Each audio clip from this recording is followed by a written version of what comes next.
the two pictures, geocentricity and heliocentricity, is reduced to a mere coordinate transformation.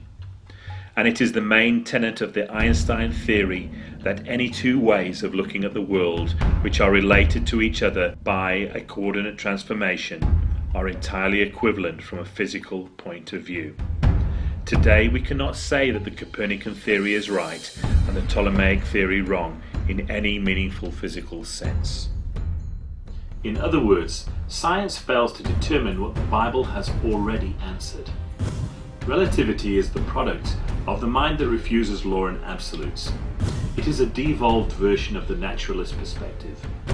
The logical conclusion to the Copernican paradigm is not order, harmony, and elements, but lawlessness, discord, and chaos. It is at odds with authority demanding subjectivity, neutrality, and autonomy. One way to delegitimize God and his law is to claim a vast area of life as an area of neutrality.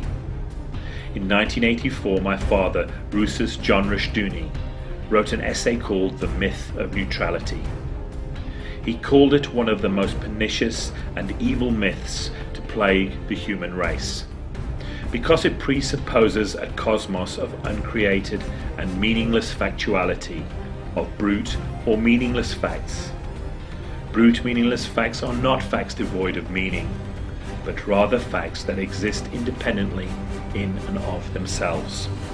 Brute meaningless facts are in reality facts waiting to be interpreted by man. We have inherited the atheistic legacy of the contrarians Copernicus, Kepler, Galileo, Darwin and Marx, to whom the Word of God says,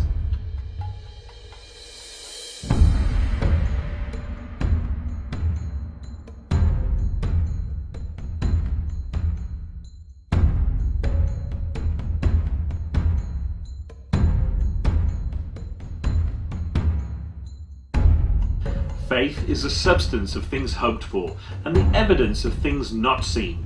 Nature is the substance of things manifest and the evidence of things seen. By faith, we understand that the universe was created by the Word of God, so that what is seen was not made out of things that are visible. Reason is not the precursor of wisdom. The fear of God is. Reason is subordinate to revelation, and observation is subordinate to faith, and faith is the gift of God, lest any man should boast. A cosmological theory of general relativity is a perspective of reasoned accommodation, and not of faith. It is based on the thoughts of men, and is the product of surrendering the Word of God to the mind, rather than surrendering the mind to the Word of God. So where does this leave us? For the scientist who has lived by faith in the power of reason, the story ends like a bad dream. He has scaled the mountains of ignorance and conquered the highest peak.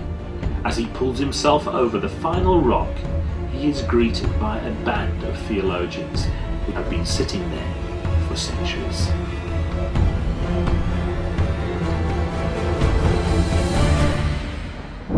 Let God be true, and every man a liar.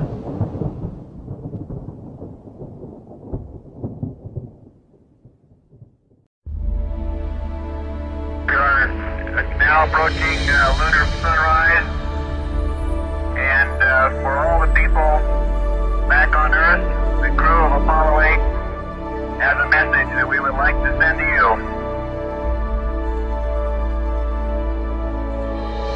Day to day pours out speech, and night to night reveals knowledge.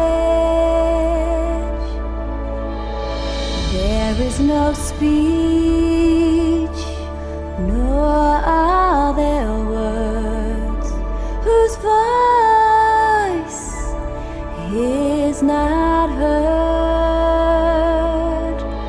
Their measuring line goes out through all the earth, and their words to the end